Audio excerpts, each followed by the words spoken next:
उत्पत्ति की पुस्तक उसका 43वां अध्याय 43rd chapter of the book of genesis. हमने 42 अध्याय तक बात कर ली है। आज हम 43वें अध्याय पर बात करना चाहते हैं। और अकाल देश में और भी भयंकर होता गया। यह मेरा विषय नहीं है। अरे तो अकाल की बात नहीं करेंगे, हम अकाल में एक आशा की बात कर रहे हैं। ये तो निराशा की बात है मित्रों। हम निराशा की क्यों बात करें? हमारा परमेश्वर तो आशा का दाता है। हमारा परमेश्वर तो शांति का दाता है। अकाल एक स्थिति है, एक परिस्थिति है, और जरूरी नहीं है कि जो परिस्थिति हो उसके आप गुलाम बन करके रहिए। मेरी बात ध्यान से सुनिएगा थोड़ी देर। परमेश्वर के भक्तों के लिए परिस्थिति कोई मायने नहीं रखती। मुझे मालूम है कि आप कई बार लोगों ने आपको बना रखा है कुछ। आप हैं एक महिला, बच्चों ने आपको मम्मी बना करके रखा है, और बार बार वो याद दिलाते हैं, अरे मम्मी हो के आप ऐसी बात करती है, मम्मी हो के आप ऐसा करेंगी, मम्मी हो के आप। अरे मम्मी के अलावा हम एक स्त्री भी हैं। अरे पापा होकर के आप ऐसा काम। लोगों ने आपके प्रति आपकी धारणा बना दी है, और फिर आप पापा ही जैसा व्यवहार करने लगते हैं। आप सोचते हैं कि हम पापा के अलावा कुछ है नहीं, हम मम्मी के अलावा कुछ है नहीं। लेकिन आज मैं उन लोगों से बात करना चाहता हूं जो दूसरी परिस्थितियों के बनाए हुए नहीं है, परमेश्वर ने उनको जैसा बनाया है। मेरी बात बहुत ध्यान से सुनिएगा। सिर्फ इसलिए कि बच्चों ने आपको मम्मी कह दिया तो आप हमेशा मम्मी रहेंगी। बच्चे छोड़ के चले गए तब भी आप मम्मी के जंजाल में फंसी हुई। सो रही है तो मम्मी है, उठ रही है तो मम्मी है, आईने में। अरे आप एक स्त्री भी हैं, आपको एक स्त्री करके बनाया है। You are made as a woman, you are made as a man. Bible कहती नर और नारी करके उनकी सृष्टि की। मां बाप करके उनकी सृष्टि नहीं की, चाचा चाची करके उनकी सृष्टि नहीं की, मौसा मौसी करके सृष्टि नहीं की, भैया और भाभी करके सृष्टि नहीं की। ये लोगों ने आपको एक तमगा पहना दिया है। अरे आप तो ऐसे हैं, अरे आप तो ऐसे हैं। ठीक है, ये मेरा काम है, एक परिस्थिति है, लेकिन I am not always like that. अकाल है ना, और भयंकर अकाल है। बात सुनिएगा, अकाल की प्रॉब्लम यह है कि अकाल हमेशा भयंकरता में जाके खत्म होता है। अकाल हमेशा भयंकर होकर के अपनी चरम को पहुंचता है। और आज परमेश्वर के वचन का अकाल भयंकर रूप से होता चला जा रहा है। आपने प्रीचर्स को देखा है? आप कभी इंटरनेट पर जाइएगा, प्रीचर्स क्या क्या प्रीच कर रहे हैं। वही पुराना सड़ी हुई रोटी दिए जा रहे। आज की ताजा रोटी हमें कौन देगा? लिखा है कि हम उकाब के बच्चे हैं, और उकाब के बच्चे खून चूसते हैं। और मित्रों, खून जो है वो ताजा ही चूसा जा सकता है, वरना वो जम जाएगा। परमेश्वर का कलाम एक ताजा कलाम है। मन्ना जो है वो हर दिन गिरता था, उसको मना किया था कि बटोरना नहीं है। I will give you a fresh anointing each and every day. परमेश्वर हर दिन अपनी दया को नया करता है। मित्रों, एक एक सांस जो आप लेते हैं ना, जो ऑक्सीजन लेते हैं, जो ऑक्सीजन इनहेल करते हैं, जो आप सांस अंदर लेते हैं, वो बिल्कुल नई सांस होती है। जो सांस आपने छोड़ा है, आप उसको वापस नहीं लेते, वो तो कार्बन डाइऑक्साइड है। आप उसको लेंगे तो मर जाएंगे। और इसलिए परमेश्वर हर सांस को एक नई सांस करके देता है। वो जो ऑक्सीजन अंदर चला गया, वो जब बाहर निकला तो वो कार्बन डाइऑक्साइड हो गया, वो बेकार हो गया। मित्रों, परमेश्वर से दुआ कीजिए कि वो दिन भर की रोटी, एक ताजी रोटी हमको और आपको दे। अकाल भयंकर पर भयंकर होता जा रहा है। मगर फिर मैंने कहा अकाल मेरा विषय नहीं है, क्योंकि इस निराशा का विषय मैं आपको प्रीच नहीं कर रहा हूं।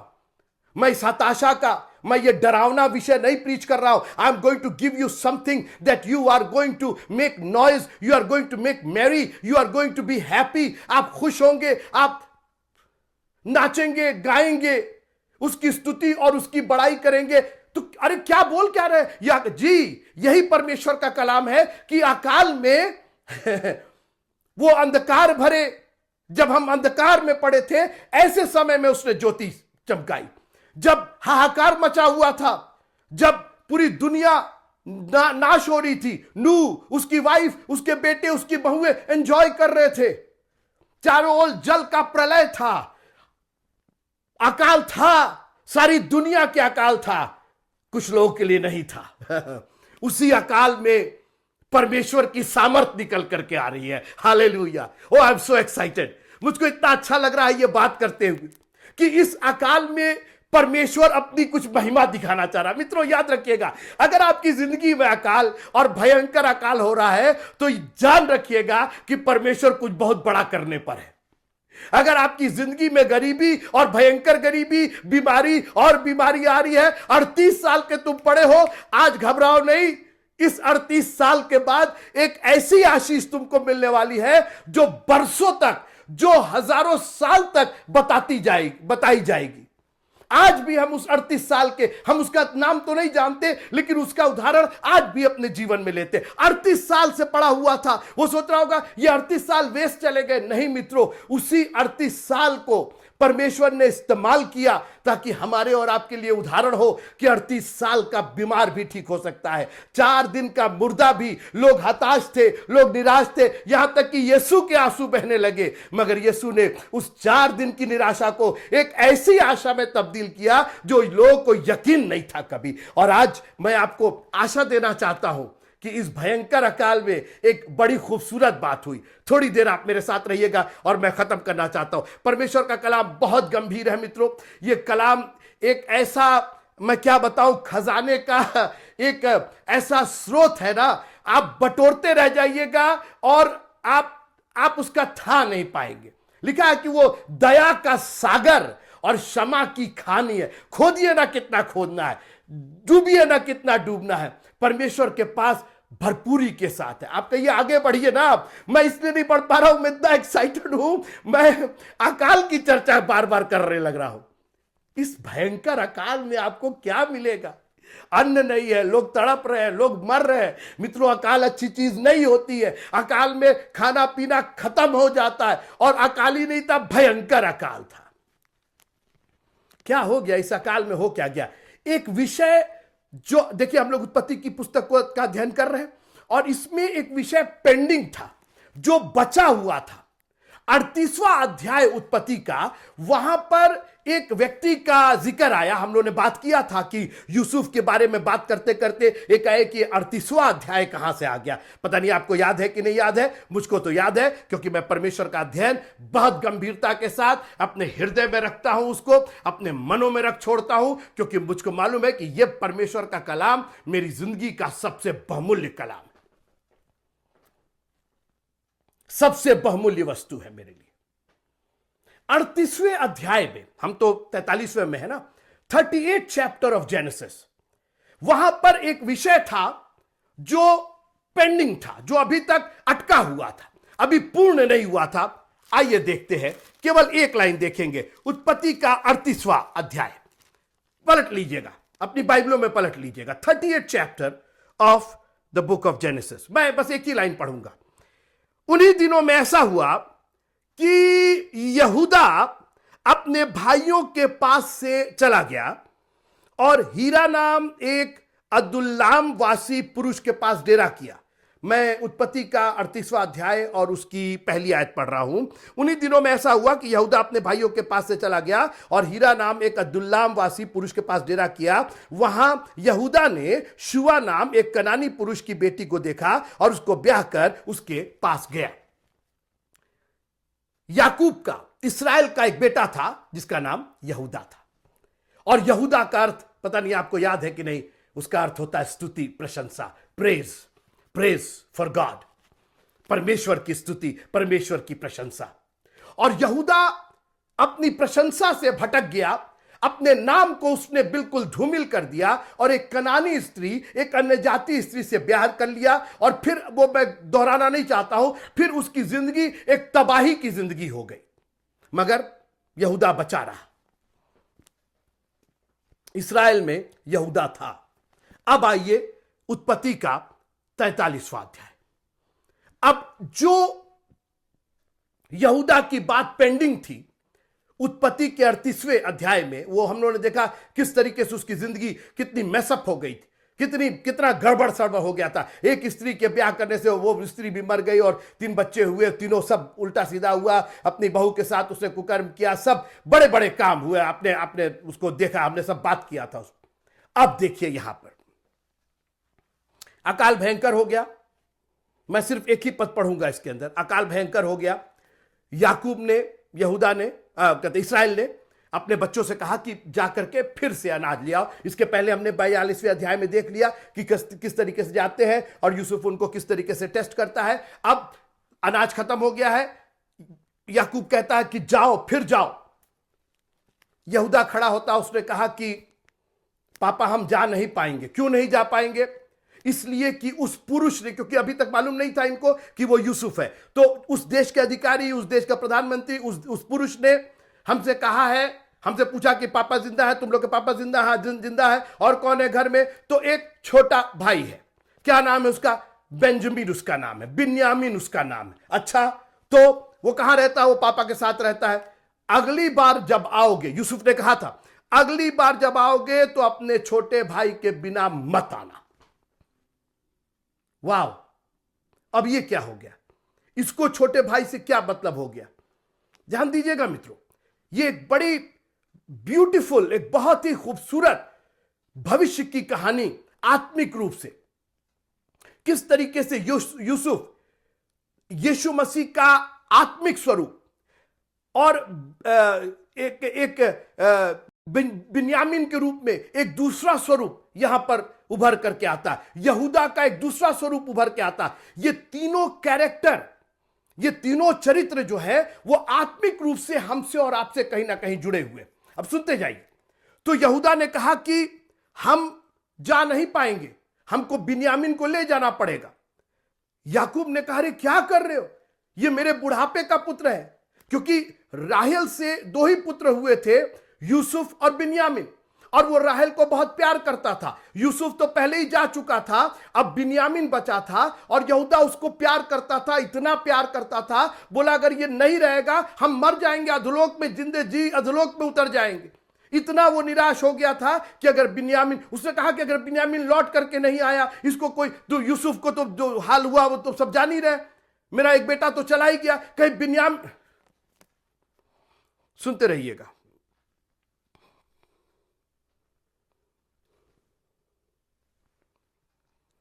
मैं पढ़ ही देता हूं, उत्पत्ति 43 उसका 4। इसलिए यदि तू हमारे भाई को हमारे संग भेजे तब तो हम जाकर तेरे लिए भोजन वस्तु मोल ले आएंगे, परंतु यदि तू उसको ना भेजे तो हम ना जाएंगे, क्योंकि उस पुरुष ने हमसे कहा कि यदि तुम्हारा भाई तुम्हारे संग ना हो तो तुम मेरे सन्मुख ना आना। उत्पत्ति की पुस्तक 43वां अध्याय 4 और 5 आयत। तब इसराइल ने कहा, याकूब ने कहा, इसराइल और याकूब को मिलाइएगा नहीं, वो अलग अलग मत कीजिएगा, वही एक ही है। कभी याकूब के रूप में नाम लिया जाता, कभी इसराइल के रूप में। तब इसराइल ने कहा, तुमने उस पुरुष को यह बताकर कि हमारा एक और भाई है, क्यों मुझसे बुरा बर्ताव किया? क्यों तुम बोले कि एक और भाई है? उसने कहा, भाई हम क्या करें? उस आदमी ने पूछा हमसे, तो हम लोग को क्या मालूम था कि वो भाई को बुला लेगा? हम लोगों ने सच सच बात कह दी, क्योंकि वो तो ऐसे ही हम लोग को परेशान किया हुआ था, और उसके आगे झूठ बोलते तो मालूम हुआ कि और हम पर मुसीबत आती।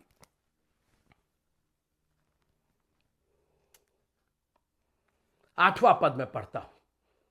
याकूब, इसराइल मना कर रहा है कि नहीं, बिन्यामीन नहीं जाएगा। अब देखिए, वो 38वें अध्याय का यहूदा जो एक कनानी स्त्री से जो मना किया गया था, अपने परिवार के विरुद्ध, अपने चरित्र को छोड़ करके, जिसके लिए वो पैदा किया गया था, प्रेज एंड वर्शिप के लिए, वो 38वें अध्याय में पूरा बहक गया था। हमारी और आपकी प्रेज एंड वर्शिप अभी तक न जाने किसके लिए थी। कनानी स्त्रियों के लिए थी, अन्य जातियों के लिए थी। कभी यहां गा रहे हैं, कभी वहां बजा रहे हैं, कभी इसकी तारीफ कर रहे हैं, कभी उसकी तारीफ कर रहे हैं। जो तारीफ परमेश्वर की होनी चाहिए थी, यहूदा यही कर रहा था। मगर आज यहूदा का चरित्र वापस आता है। वो जो था, मेरी बात अब ध्यान से सुनिएगा, ये 43वां अध्याय उसी 38वें अध्याय की कड़ी है, और इसीलिए 38 अध्याय को बीच में रखा गया। 37 के बाद सीधे यूसुफ की बात 38 में ना करके 39 में की गई। 38 में यहूदा का जिक्र किया गया क्योंकि वो पेंडिंग था, वो एक ब्लॉट था, वो एक दाग था, एक बदनुमा दाग था वो परिवार के ऊपर। प्रेज एंड वर्शिप कनानी स्त्री को दी जा रही है, बच्चों की हालत ठीक नहीं है, कुकर्म किया जा रहा, प्रेज एंड वर्शिप को बर्बाद कर दिया गया, लेट आया जा रहा है, हाथ नहीं उठाया जा रहा। ये तो पेंटिकॉस्टल लोग करते, ये तो ईसाई लोग करते, ये तो मसीही लोग करते, हालेलुया नहीं बोल सकते, गीत नहीं गा सकते। दो एक गीत हमको नहीं याद है प्रेज एंड वर्शिप के। प्रेज एंड वर्शिप खत्म हो जाने दो, उसके बाद चर्च में चला जाएगा। हमने यहूदा का जो चरित्र था बर्बाद करके रख दिया और उसीलिए यहूदा भी बर्बाद हो गया। मगर आज यहूदा को समझ में आ गया, इस भयंकर अकाल ने यहूदा की अकल को ठिकाने लगा दिया। और कई बार परमेश्वर अकाल ही नहीं, भयंकर अकाल हमारी जिंदगियों में भेजता है, भयंकर भयंकर बीमारियां भेजता है। और कई बार तो वो बीमारियां जानलेवा बीमारियां होती हैं, ताकि परमेश्वर हमें वापस खींच करके लिया है। परमेश्वर हमारे चरित्र को वापस वो बना दे जो उसने हमको बनाया, क्योंकि नर और नारी करके उसी ने सृष्टि की। उसने हमको बर्बादी के लिए नहीं बनाया, उसने हमको बेकार नहीं बनाया, उसने हमको कुकर्म करने वाला नहीं बनाया, उसने हमको व्यभिचारी और उसने हमको झूठ बोलने वाला नहीं बनाया। उसने अपनी इमेज में बनाया है, अपने स्वरूप में बनाया है। मित्रों, आज यहूदा इस भयंकर अकाल में वापस आता है। अब सुनिए 8वां पद, उत्पत्ति का 43वां अध्याय और उसकी 8वीं आयत। फिर यहूदा ने अपने पिता इस्राएल से कहा, उस लड़के को, बिन्यामीन को, लड़के को मेरे संग भेज दे कि हम चले जाएं, इससे हम और तू और हमारे बाल बच्चे मरने ना पाएंगे वरन जीवित रहेंगे। आज उसको अपने जीवन का ख्याल आता है मित्रों, आज उसको अपने बाल बच्चों की जिंदगी का ख्याल आता है। अभी तक तो क्या क्या कर रहे थे समझ में नहीं आ रहा था, मगर आज जब अकाल और भयंकर अकाल हो गया, इसीलिए मैंने कहा अकाल मेरा विषय नहीं है, लेकिन अकाल ड्राइव कर रहा था, अकाल इनको मजबूर कर रहा था कि आज यहूदा अपना चरित्र वापस करे। अभी मैं आ रहा हूं उस चरित्र पर। यहूदा का अर्थ क्या होता है? Praise and worship. और ये चरित्र वापस आना था, क्योंकि वो इस्राएल में वर्शिप है। इस्राएल, आपको याद होगा हमने बात किया था, इस्राएल में यहूदा है और यहूदा था अभी, और उसने कहा कि इसको भेज दे ताकि हम जीवित रहे, आप जीवित रहे, बाल बच्चे जीवित रहे। जी, जब प्रेज एंड वर्शिप रहेगी तो आप और हम भी जिंदा रहेंगे। हालेलुया। जब हाबिल मर गया था तो जब उसने पुकारा तो किसी अंकल आंटी को नहीं पुकारा, किसी भूत पिचास को नहीं पुकारा। परमेश्वर ने कहा उसका लहू मुझे पुकार रहा है, परमेश्वर को पुकार रहा है। मित्रों, जब अकाल और भयंकर अकाल होता है ना, तब आप और किसी को नहीं, अपने परमेश्वर को पुकारिए, वहीं से आपकी सहायता आएगी। बाइबल कहती संकट के दिन मुझे पुकारो और मैं तुम्हारी सुन करके तुम्हें संकट से बाहर करूंगा। आज ये प्रेज एंड वर्शिप वापस आ रही। अब सुनिए 9वें पद पर मैं बात करके खत्म करना चाहता हूं। उसने कहा मैं उसका जामिन होता हूं। वाओ, बिन्यामीन का अब सुनिए इस तरीके से, यहूदा ने कहा कि आप अगर बिन्यामीन को जाने देंगे, घबराइए नहीं, मैं उसकी गारंटी लेता हूं, मैं उसका प्रोटेक्टर होऊंगा। जामिन मतलब प्रोटेक्टर, बचाने वाला, उसके आसपास रहने वाला, उसके इर्द गिर्द रहने वाला। मैं उसका जामिन होता हूं, मेरे ही हाथ से तू उसको फेर लेना, यानी वापस लेना। यदि मैं उसको तेरे पास पहुंचाकर सामने ना खड़ा कर दूं, तब तो मैं सदा के लिए तेरा अपराधी ठहरूंगा। रे यहूदा, ये तेरे को क्या हो गया? एकाएक इतनी बड़ी बात। अभी तक तो तू कनानी स्त्री का प्रेज एंड वर्शिप कर रहा था, आज तू बिन्यामीन के लिए खड़ा हो गया। अभी सुनते रहिएगा, ये बिन्यामीन ऑर्डिनरी कोई नहीं लड़का था, ये बिन्यामीन आत्मिक रूप से मैं बात कर रहा हूं। ये सब एक आत्मिक रूप से हमसे और आपसे जुड़े हुए हैं। ये प्रेज एंड वर्शिप आज खड़ी हो गई है। जब हन्ना को जरूरत पड़ी तो प्रेज एंड वर्शिप लेकर के मंदिर के अंदर पहुंच गई। मैं इसका जामिन होता हूं, मैं प्रेज एंड वर्शिप करके इसको संभालूंगा। आज प्रेज एंड वर्शिप, हालेलुया। और बिन्यामीन का अर्थ होता है दाहिने हाथ का पुत्र। एक बार मेरे साथ फिर पलट लीजिएगा उत्पत्ति की पुस्तक और उसका 35वां अध्याय, 35th चैप्टर ऑफ जेनेसिस। उत्पत्ति की पुस्तक उसका 35वां अध्याय, उत्पत्ति की पुस्तक उसका 35वां अध्याय, 35th chapter of Genesis and verse number 18, 18वां पद। उत्पत्ति की पुस्तक 35वां अध्याय 18वीं आयत। तब ऐसा हुआ कि वो मर गई राहेल, और प्राण निकलते निकलते उसने उस बेटे का नाम बेनोनी रखा, पर उसके पिता ने उसका नाम बिन्यामीन रखा। वहां देखिए एक निशान बना है और नीचे आकर के देखिएगा उस एक्सप्रेशन, दाहिने हाथ का पुत्र। बिन्यामीन का अर्थ होता है दाहिने हाथ का पुत्र। अब मैं एक साथ करके इसको खत्म करता हूं। यहूदा खड़ा हो गया, बिन्यामीन को जाने दीजिए, मेरे हाथ से उसको लीजिएगा, मैं इसका जामीन होऊंगा। क्यों भाई? क्योंकि अकाल भयंकर होता गया। अकाल में यहूदा और उसके बाल बच्चे मर रहे थे। आज उसकी जीविका ने, आज उसके जीवन ने उसको पुकार करके कहा, उसको चैलेंज किया, यहूदा अगर अपनी जिंदगी बचाना चाहते हो। दाहिने और चोर को समझ में आ गया कि अगर ये जिंदगी बचानी है, इस जिंदगी के आखिरी मौके में भी एक मौका है। उसने कहा जब तू अपनी बादशाहत में होना मुझे भी याद करना। ये जिंदगी से, इसके पहले कि ये जिंदगी चली जाए, मैं कुछ करना चाहता हूं, मैं प्रेज एंड वर्शिप करना चाहता हूं। ये प्रेज एंड वर्शिप आज खड़ी हो गई, आज स्तुति प्रशंसा तैयार हो गई बिन्यामीन को प्रोटेक्ट करने के लिए। अब ये दाहिने हाथ का पुत्र का क्या अर्थ है, मैं कहकर खत्म करना चाहता हूं, अगले संडे में उस पर बात करूंगा। ये दाहिने हाथ का पुत्र, किसके दाहिने हाथ का पुत्र? याकूब के दाहिने हाथ का पुत्र, इस्राएल के दाहिने हाथ का पुत्र? जी नहीं, परमेश्वर के दाहिने हाथ का पुत्र। यह परमेश्वर के दाहिने हाथ का पुत्र। बिन्यामिनी लोग जो थे वो बैहत्थे होते थे। अब देखिएगा, जब आपका बायां हाथ होता है और जो आपके बगल में चल रहा है, जैसे पापा है आपके और आप उनके बगल में चल रहे हैं, तो अपना दाहिना हाथ आप नहीं देते हैं उसको पकड़ाने के लिए। जब वो आपका कहता ना कि अपना हाथ, दो हाथ पकड़ करके चलेंगे, तुम्हारा अब मेरा हाथ पकड़ करके चलो, तो आप अपने बाएं हाथ से अपने पिता का दाहिना हाथ पकड़ते हैं। यहूदा बिन्यामीन के लिए खड़ा हो गया, बिन्यामीन का जामीन हो गया, बिन्यामीन का प्रोटेक्टर हो गया। हो हालेलुया।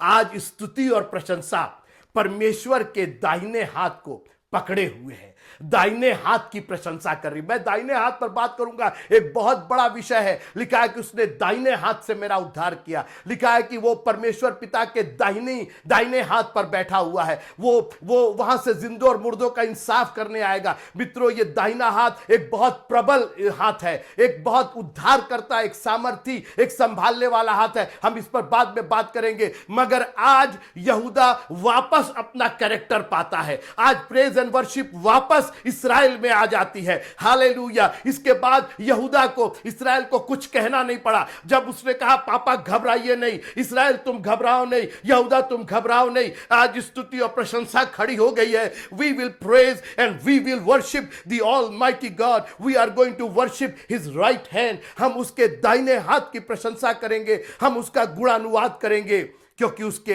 दाहिने हाथ में प्रबलता है। अगर आप पढ़ना चाहते हैं, मेरे साथ रहिए, अगर आप पढ़ना चाहते हैं भजन संहिता उसका 89 79वां अध्याय और उसकी 13वीं आयत। भजन संहिता 89 79, उसके बाद 90 होता है, 79वीं आयत और उसका 13वां पद। तेरी भुजा बलवंत है, तेरा हाथ शक्तिमान है और तेरा दाहिना हाथ प्रबल है। हालेलुया। मित्रों, आज अपनी स्तुति और प्रशंसा को इतनी ऊंची कर दीजिए, इतना बढ़ा दीजिए। अरे वर्शिप लीडर्स, आज प्रेज एंड वर्शिप को इतना ऊंचा कर दो, इतना प्रभावशाली कर दो, इतना अनॉइंटिंग कर दो कि ये प्रेज एंड वर्शिप बिन्यामीन बन जाए, परमेश्वर का दाहिना हाथ पकड़ ले, क्योंकि उसने दाहिना हाथ बढ़ा करके हमारा उद्धार किया है। उस दाहिने हाथ में उसके उद्धार है, उसके दाहिने हाथ में प्रबलता है, उसके दाहिने हाथ में सुख सर्वदा बना रहता है। मित्रों, आज यहूदा इस भयंकर अकाल में। सोचिए, अकाल था मगर ये प्रेज एंड वर्शिप वापस आ रही थी। परमेश्वर उसी अकाल में अपनी प्रेज एंड वर्शिप वापस ले रहा था, अपने दाहिने हाथ को और भी प्रबल कर रहा था। जब आप प्रेज एंड वर्शिप करते हैं, परमेश्वर अपना, लिखा हुआ है कि उसने अपना दाहिना हाथ बढ़ा करके इसराइलियों का उद्धार किया और वो परमेश्वर पिता के दाहिने हाथ बैठ गया। स्तिफान ने कहा कि मैं परमेश्वर स्वर्ग को खुला हुआ और परमेश्वर के पुत्र को परमेश्वर के दाहिनी ओर बैठे हुए देखता हूं। मित्रों, वो दाहिना हाथ आज प्रेज एंड वर्शिप मांग रहा है। अगर आप उस दाहिने हाथ को पकड़ना चाहते हैं, वहां से सुख भोगना चाहते हैं, वहां से प्रबलता चाहते हैं, वहां से बल चाहते हैं, तो अपने प्रेज एंड वर्शिप को इतना बढ़ा दीजिए कि ये आसमान के उस दाहिने हाथ तक पहुंच जाए। Don't neglect your praise and worship. अपने प्रेज और वर्शिप को कभी कम मत होने दीजिएगा। खुदावंद आप सबको बड़ी आशीष दे, प्रेज एंड वर्शिप की आशीष दे। आपके जीवन में ये प्रेज एंड वर्शिप, आप फिल्मी गाने भूल जाए, आप बाकी दुनिया के गाने भूल जाए और जब आप गाएं तो प्रेज एंड वर्शिप गाएं। जब मौका मिले तो प्रेज एंड वर्शिप गाया जाए, जब गुनगुनाया जाए तो प्रेज एंड वर्शिप गुनगुनाया जाए। आपके मोबाइल के जो रिंगटोन हो उसमें प्रेज एंड वर्शिप सुनाई दे मित्रों, ताकि परमेश्वर का दाहिना हाथ और प्रबल हो जाए हमारी जिंदगी में। यहूदा ने कहा याकूब से, मैं बिन्यामीन का जामीन होता हूं, मेरे हाथ से तू वापस लेना, मैं तेरा अपराधी ठहरूंगा। आप प्रेज एंड वर्शिप ना करके आप परमेश्वर के अपराधी ठहर रहे हैं। Please don't miss praise and worship. God bless you all. आइए हम सब प्रेज एंड वर्शिप में जाएंगे। उसकी स्तुति मैं करूंगा, उसकी आराधना मैं करूंगा, हालेलुया, उसका धन्यवाद मैं करूंगा। प्रभु आप सबको बहुत बहुत आशीष दे। जय मसीह।